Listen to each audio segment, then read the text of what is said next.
Calculating squares of common fractions.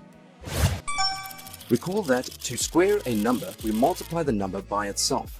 To calculate 5 squared, we multiply 5 by itself. We get 25. Squaring a common fraction is similar to squaring a number. Let's square the fraction 2 1/4. We first convert the mixed number into an improper fraction. We know that there are 8 quarters in 2. We add the numerators and the denominator is common. Hence, the mixed number 2 1/4 can be rewritten as 9 quarters. To find the square of 9 quarters, we multiply 9 quarters by itself.